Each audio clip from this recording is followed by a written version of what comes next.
Hi guys, good evening sa inyo. So ngayon po ay March 11, 2020 at ito po yung mga top trending stocks natin ngayong araw na to. So nagtop ulit si Euro, si MA, ISM, BRN, si Fruit, MPI, si ABA, MWC at si GFC at ang ating PSEI index. Ayan. So nag-close ng, although red yung candle natin, nag-close siya ng positive 0.55% yung ating PSEI market. Pero nagkaroon naman siya ng Dow G. Ayan. So, nagkaroon ng bawian ng bandang hapon na. Ayan. So, guys, bago tayo magpatuloy, pakibasa po lagi ang ating disclaimer. Okay, kung hindi ka pa nakapag-subscribe dito sa ating Palaboy Trader na YouTube channel, so subscribe ka na guys para matuto tayo sa mga basics sa stock market, lalo na kung bago ka pa lang. So, nandito po yung mga daily reviews natin, yung mga profit or losses sa stock market, yung mga basic naman kagaya ng mga indicators natin sa stock market din. Ayan. So kung gusto niyo makipag-usap, kung medyo nalilito kayo about sa stock market, pwede niyo po akong i-add dito sa aking Facebook account na Palaboy Trader. Ayan. So sumasagot po ako ng mga nagtatanong ng mga basic about sa stock market. Ayan. So unahin na natin ang ating PSEI index para po malaman natin yung kanyang direction. Ayan. So nag-gain nga po tayo ngayon ng positive 0.55%. Pero nung umaga pa lang, medyo mataas na kagad yung ating index kasi sumabay nga po siya doon sa galaw ng US market. So nagbukas siya, meron siya kagad positive 1% at tapos umabot siya ng more than 2.6% nung umaga. Pero pagdating naman ng hapon, so nagprevail yung mga bad news about sa coronavirus. So kaya biglang nagkabawian po dito sa ating mga blue chips. So, ang daming blue chips nung umaga na nagtaasan. Pero pagdating naman ng hapon is bumaba nga siya. So, sa ngayon, ang magiging support natin, dahil ganyan yung itsura ng ating stock market or PSEI index, is dito sa previous low niya at 6,116.75. So, hindi maganda yung candle. So, tingin natin magkakaroon ng retest dito sa bandang low side ng ating PSEI market. So hindi pa rin wala pa rin yung reversal sign na hinahanap natin sa kanya kasi halimbawa po yung RSI natin hindi po makalampas dito sa dinodrawing natin na downward na trend line sa kanya. Tapos yun namang ano natin, yung MACD patuloy pa rin po siyang bumababa kaya hindi pa maganda yung ating market sa ngayon. Yan nga yung susundan natin na pinaka-low niya sa ngayon, 6,116. Tapos, tinignan nga natin yung net foreign buying natin. So, nagkaroon na tayo ng net foreign buying ngayong araw na to. So, medyo meron ng pa isa-isang investors na pumapasok kasi merong 350.5 million na bumili sa ating market. Ayan. So, for the past 3 weeks na halos dire-diretso nagkaroon ng selling dito sa ating PSEI market, nag-green naman na siya ngayong March 11. Ayan. So, sana magtuloy-tuloy na yan para medyo makabawi na po ang ating market kasi sobrang-sobra na yung pagbaba niya. So, pero hindi pa rin nga tayo maka-expect ng positive na dire-diretso dito sa PSEI kasi nga nagpo-persist po yung mga bad news about sa coronavirus. So, merong kalalabas na news lang dito sa social live feeds natin. Ayan. So, galing kay Full Stack Developer. So, merong additional na 16 cases ng coronavirus na naman sa Pilipinas. So 49 na yung total na meron pong confirmed cases ng coronavirus sa Pilipinas. Ayan. So mukhang hindi maganda yung mangyayari bukas dito sa ating market. Ayan. So wala tayong makitang upside sa kanya sa ngayon kasi yung candle na lumabas is napaka-bearish niya. So tingin nga natin babalik dito sa baba ulit yung ating index para i-retest siya. Ayan. So sana magkaroon ng breakout dito para makahanap tayo ng mga reversal signs. Ayan. So, unahin na natin yung top trending stocks natin ngayong araw na to. So, si Euro po yung nauna. So, maganda kasi yung nangyari sa kanya guys. So, after niya magkaroon ng napakalaking bearish candle nung Monday, pagdating ng Tuesday, nag-rebound siya dito sa ating MA100. At ngayong araw na to, laki nag-gain siya ng 14.12%. So, tignan natin mga support saka resistance niya. So, sabi natin kahapon, possible na pupuntahan nga niya is dito sa consolidation ng mga prices natin dito, which is, yun nga yung nangyari dito kay Euro. Ayan, so ang ganda niya. So, in-expect natin around 2.86 yung pwedeng puntahan nitong si euro kahapon, pero mukhang umakyat pa siya dito sa consolidation ng mga prices natin. So maganda yung nangyari at congrats po dun sa mga nakahuli sa kanya kahapon kasi medyo malaki na yung gain nyo sa kanya. Ayan. So kaya lang kung titingnan mo yung RSI saka yung MACD, hindi maganda yung pinapakita niya kasi meron nga siyang sudden movement na pababa. So sa ngayon, hindi tayo mag-i-expect na aakyat pa itong si euro. So siguro ang susunod na i-retest niya dito around sa 3.30 natin dito sa next na consolidation ng mga prices, which is nagko-coincide naman dito sa ating MA20. So nakita natin medyo maliit na lang yung upside dito kay euro. So possible 7% pag pumasok ka, meron ka namang possible loss na 10% sa kanya. So yun yung reward versus risk mo kung gusto mong pasukin itong si euro. So tingnan natin kung masusundan yung previous na reason kung bakit siya umakyat, gawa ng coronavirus nga. Pero nung sobrang bumagsak naman yung US market, sumabay na rin lahat.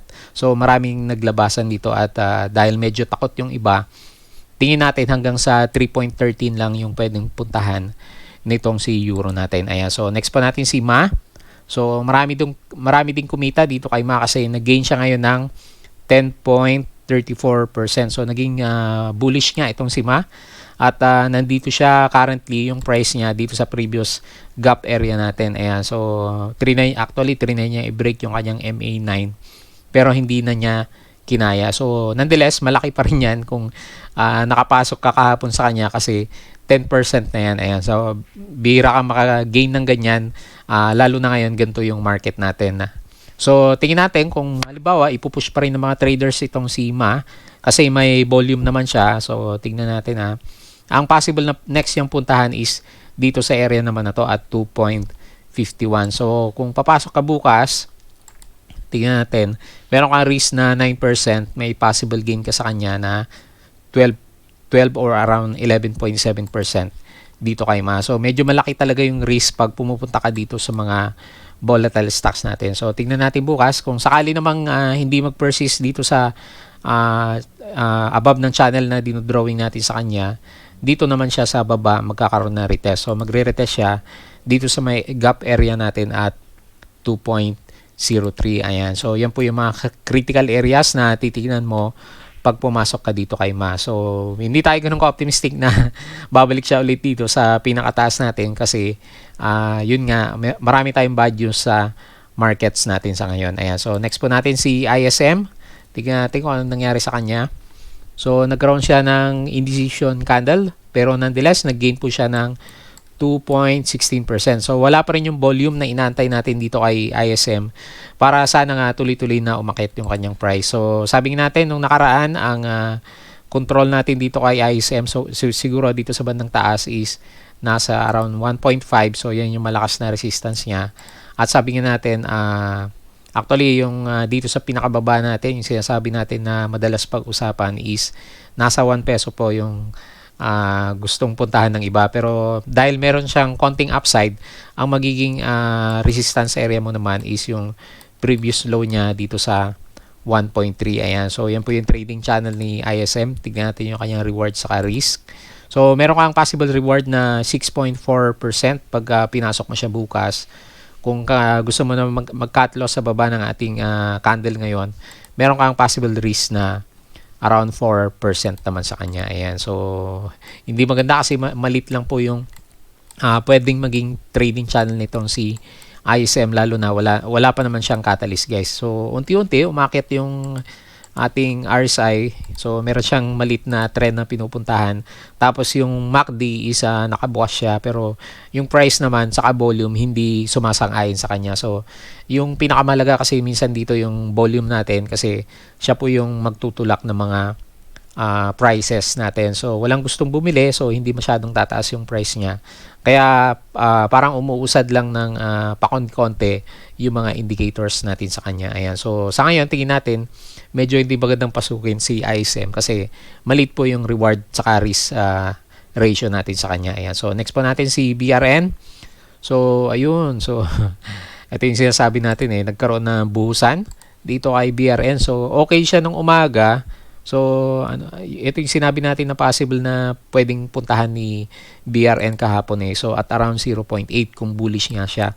At yun nga, mukhang doon nga pumunta yung kanyang price. So, tingnan natin yung 5-minute chart. So, aralin natin kung anong nangyari naman dito kay BRN natin. So, hanapin lang natin yung March 11, 9:30 AM para alam natin yung nangyari sa kanya. So, pagbukas niya, nagkaroon siya kaagad ng upside pero nagkaroon ng konting pagbagsak dito sa MA20 pero nag-support at hindi bumagsak doon yung ating MA9. So, around 11 AM, ayun, binomba na yung price nitong si BRN natin. So, kung nakasakay ka dito sa breakout, so, meron kang possible gain, malit lang, 3.86%. Ayan, so, hindi maganda yung movement nitong si BRN. Hindi siya masyadong umakyat. Ayan, so, pero dun sa pinaka-peak niya, so, kung halimbawa lang dito ka sa candle niya kahapon, so, meron siyang possible upside na 10.46. So, laki din nun So, versus sa closing niya na 1.35% lang yung closing natin sa kanya. Ayan. So, mukhang nag-profit taking. So, siguro maraming naipit dito sa area na to. So, bigla kasi nakabusan nung nakaraan. So, hindi rin natin in-expect yan. And then, suddenly, for the last 2 days, biglang bumalik naman yung price. So, yung mga naipit dito, mukhang naglabas na kaya biglang bumagsak yung price. So, hindi ko nakita yung pinaka-peak natin. So, hanapin lang natin. So, nandito siya kanina. So, sukatin natin. So, from 0.74 hanggang sa peak is around 11%. So, kung dito ka lang sa breakout pala nakabili, kagaya pinuntahan natin kanina, hindi rin ganun kalaki yung kikitain mo sa kanya. Ayan. So, hindi na maganda yung pinakitang candle po ni BRN sa ngayon kasi may pagka-bearish na po yan. Ayan. So, wala siya masyadong volume. Hindi makapag-stay sa taas yung ating price. So, tingin natin, magkakaroon na retest dito sa bandang baba itong si BRN natin. Ayan. So, wag lang sanang ma-break itong support line natin. So, dahil nandiyan yung price, ang pwede mo maging support line is dito na sa 0.73. Ngayon, pag bearish pa rin talaga siya, so, ang next na i-retest mo is dito naman sa 0.69 or around 0.7 sa kanya. So, pero nakikita natin dahil hindi medyo maganda yung candle, hindi masyadong papasukin ng mga traders po itong si BRN. Ayan. So, yun po yung nakikita natin sa kanya. Next po natin si Fruit. So, hindi rin nakaarangkada itong si Fruit at nagkaroon din ng bawian ng kanyang gains. So, although nag-gain naman siya ngayon ng 0.74%, hindi naman ganun kalaki. Ayan. So, kung magdodrawing ka ng trend lines dito sa kanyang mga RSI, so makita mo, bearish pa rin talaga itong si Fruit. Kasi hindi pa rin nakakalampas dito yung ating RSI level. Tapos yung MACD, talagang diretsyong pababa yung kanyang direction. So, hanapin na lang natin yung kanyang mga support saka resistance. So, tingin natin, ang magiging support niya sa ngayon is dito sa previous candle natin at siguro around 1.3 siguro. Medyo malakas na support nitong si Fruit. At yung resistance natin is, so dahil medyo hindi nakaakyat, so magiging resistance mo ngayon yan 1.47. Ayan. So yan, malit lang po yung binibigay natin na trading range dito kay Fruit. Kasi wala siyang masyadong buying volume. So puro selling volume lang yung nakikita natin sa kanya. At wala pang bullish sign yung ating RSI saka MACD. So mukhang si Euro lang saka si MA ang medyo malaki ang kinita ngayong araw na to. Ayan. So next po natin si MPI. So tignan natin kung anong pinuntahan ni MPI. So sabi natin kahapon medyo bullish tayo kay MPI. Kasi nga medyo maganda yung candle niya. Pero kanina, so tinitingnan natin, hindi naman makausad yung price niya. At medyo malaki po yung volume na lumabas sa kanya. Ayan. So, nonetheless, bullish pa rin naman yung MACD sa RSI natin kasi above RSI 50 pa rin tayo at nakabuka yung blue line na sa taas pa rin naman ng red line. So, hindi natin inaalis yung chance na magkaroon ng spike ng price itong si MPI. So, yan nga, makikita mo, nagpo-persist naman yung kanyang ascending triangle. Ayan. So, tignan mo to guys pag na-break tong dinodrawing natin na upward trend line sa kanya, itong green line natin. Ayan, so diyan ka mag-decide kung pwede mo siyang i-cut loss or kunin mo na yung gains mo sa kanya kung medyo nakasabay ka sa kanyang breakout, or mag-stay ka pa rin. So minsan kasi nagba-bounce diyan yung mga prices natin. So hindi natin inaalis yung chance na umabot sa 3.8 yung price ni MPI. Ayun, so lalong-lalo na guys, medyo may news pala na nilabas. So puntahan natin si MPI. So mukhang niluluto na yung usapan between President Duterte saka yung mga water concessionaires natin. Ayan, so galing kay Bol Tormingo, sabi niya, so Duterte proposes public settlement with Ayala sa Pangilinan. So siguro na-realize na ni President Duterte na medyo mahina ang economy ng Pilipinas. So sunod-sunod na kasi yung patawad niya dun sa mga companies na binabash niya nung nakaraan. So yun nga si ABS-CBN. So nagtaka nga din ako, hindi umakit yung price niya ngayong araw na to. Pero meron na kasing balita kay ABS-CBN na tuloy na po yung operations niya. Kahit hindi ma-approve yung franchise renewal niya. So ngayong March, ngayon na kasi yung buwan na mapapaso na yung license ni ABS-CBN. Pero yun nga, pinatawad siya ni President Duterte. Kaya tingin natin wala nang issue para hindi matuloy yung franchise approval ni ABS-CBN. So dito naman kay MPI saka mamaya kay Manila Water. So tingin natin medyo malapit na siguro ilabas yung bagong contracts ng dalawang companies na to, kasi gusto nang makipag-usap ni President Duterte dito kina Ayala sa Pangilinan. So very good news niyan doon sa mga stocks na related na patuloy na naiipit sa ngayon, si Ayala, yung mga AC, Ali. So naapektuhan na kasi sila ng mga bad news. Tapos ito pang coronavirus natin. Ayan. So abang-abang natin yan, baka magkaroon ulit ng tinatawag nila na water serye naman. So after ng telco serye natin kina ISM, meron naman tayong water serye na magaganap na naman. Ayan. So kaya siguro guys, merong mga accumulation ng nakaraan dito kay MPI bukod sa maganda yung earnings niya. So meron na sigurong bulong-bulungan noon na medyo malapit na makipag-settle si President Duterte. Ayan. So hindi pa siya napapansin sa ngayon kasi medyo takot pa lahat sa corona, pero tingin natin magandang catalyst po yung lalabas na yan. Ayan. So next po natin si ABA. So, or si ABA, ayan, ABA naman. So, nag-gain si ABA ngayon ng 5.17%. So, medyo classic yung pagtaas ng price ni ABA kasi nagkaroon siya ng hammer dito sa bandang baba or doji. So, magandang reversal candle at kung guguhit ka kasi dito sa RSI niya, so nakita natin, medyo lumampas dito sa descending trend lines yung RSI. So, nandito na siya although nasa oversold level pa rin naman siya. So, ang value niya is around 25. So, medyo oversold pa rin siya. Pero ito yung mga hinahanap natin ng criteria minsan sa mga stocks na nagre-reverse ng direction. Halimbawa, yung RSI, meron siyang trend line na maguguhit sa kanya at nagbe-breakout yung RSI natin doon. Yun yung mga magandang entry point. So, pero hindi pa rin ganun kaganda kasi sabi natin, mas maganda pag merong pag-curve up yung MACD natin. So, tingnan natin bukas kung magtutuloy-tuloy ang price nitong si ABA. So guhit tayo mga resistance saka support level dito sa kanya. So ang nakikita lang naman natin na obvious is 0.67 yung magiging resistance value nitong si ABA kung patuloy lang naman yung pag-akyat niya. So kung sakali halimbawa sumakay ka ngayong closing 0.61, ang risk mo sa kanya is medyo malaki din na negative 6.42% versus sa reward na more than 9%. Ayan. So, medyo okay yung reward sa risk niya. Ayan. Pero, control mo lang yung pagpasok sa mga gantong stocks kasi hindi pa natin sure talaga kung yan po yung pinaka-bottom niya. So, maganda sana kung nasalo mo siya, no? Kasi, sakto siya pala dito sa support area natin.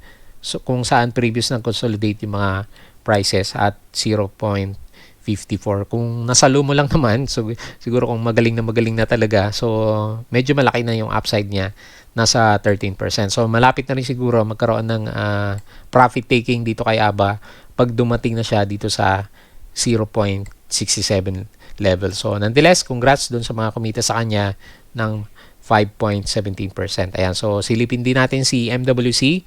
So, ang nagpa-persist na news dito kay MWC is parehas din. So, tignan lang natin para makita natin. So, yun ding news kung saan gusto nang makipagbate ni President Duterte dito nga sa mga water concessionaires natin sa kanya. So, although nag-loss siya ngayon, negative 0.37%. So, nandito naman siya sa kanyang medyo malakas na support area. So, kung tuloy-tuloy yung news na yun guys so possible magkaroon ng rebound dito kay MWC. Pero kung titignan mo naman, yun nga, sabi natin, pag nag-drawing ka ng trend lines dito sa RSI, hindi pa siya yung nakaka-recover talaga. Lalong-lalo na yung MACD is pointing downward. Ayan. So, pero tingin natin guys once maging solid yung news na nakikita natin sa kanya, itong proposal ni President Duterte, ayan, meron na naman tayong water share na naman na pwedeng maganap sa kanya. Ayan. So, lastly, punta po tayo kay GFC. So, yun. So, medyo maganda yung recovery ni GFC. So, napaka-volatile ni GFC ngayon. So, para na siyang yung mga penny stocks natin. Sa isang araw, naglo-loss siya ng 5%. Sa isang araw, nag-gain siya ng 5%. So, ngayon nag-gain siya ng 5.25%. So, hindi pa rin naman tayo ganun ka-optimistic guys kasi hindi makalampas either dito sa MA9 yung price natin kay Jollibee or dito sa MA20 natin sa kanya. Ayan. So, abangan natin. So, mas maganda pumasok ko sa kanya guys. Pag halimbawa mga ganito na yung condition niya, medyo nag-curve up yung MA9 natin tapos yung price is nandito sa taas ng ating MA9. Pero sa ngayon kasi, wala pa yung ganyang condition. So, very prone pa rin sa profit taking yung nangyayari dito kay Jollibee. So, hindi maganda kasi tuloy-tuloy na pabagsak po yung ating MACD. Yung RSI is hindi rin makalampas, malapit lang dito sa oversold level natin sa kanya. Ayan. So, hindi na natin kailangan mag-drawing ng support saka resistance. Kasi dito, napaka-obvious na resistance nitong si Jollibee is either itong MA9 natin or itong MA20. Ayan. So yun yung mga trending sa review natin ngayong araw na to guys. So, hindi pa rin maganda yung si PSEI market natin guys Ayun. So, bago tayo mag-close, don't forget to subscribe nga dito sa ating Palabi Trader na YouTube channel. Ayan. So, mag-aral muna kayo guys So, maraming opportunities na pwedeng dumating sa ating market. At kung medyo nalilito ka, i-add mo lang ako dito sa aking Facebook account na Palabi Trader at pwede po tayong mag-usap. So, yun nga guys, yung mga portfolio natin is mapula na. So, normal po yan pag ganito po yung nangyayari sa market natin. So, ang mahalaga lang naman, masunod mo talaga kung ano yung trading plan mo. So, kung trader ka, dapat nagka-cut loss ka talaga. So, pag mga long-term investors naman, ayan, so, tiwala doon sa stock na binibili mo. So, dapat kasi nagre-research ka din kung ano meron doon sa mga company na binibili mo. Para kahit ganito po na patuloy na bumabagsak yung market natin, hindi ka matatakot na kailangan na ba ibenta yung hawak mong stock. So, dapat maganda yung fundamentals niya kasi pag once na bumalik na po, halimbawa magkaroon na ng vaccine para dun sa coronavirus, ang bilis po ng pagtaas ng ating market. Ayan. So, sabi nga natin, hindi naman yung isang araw lang na tataas din yung market natin. So, gradual din yan. Kaya, high chance na mahuhuli natin, lalo na nag-aaral tayo, kung ano yung mga movement ng isang pa-reverse na market. Pero sa ngayon, wag muna tayong umasa masyado sa kanya kasi hindi pa rin magaganda po yung mga indicators natin. Ayan. So, salamat ulit guys. Sana may natututunan kayo at mag-comment lang kayo sa mga videos natin para magandahan pa natin yung mga reviews natin. Ayun. So, yun lang guys. Salamat ulit sa inyong panonood at pakikinig.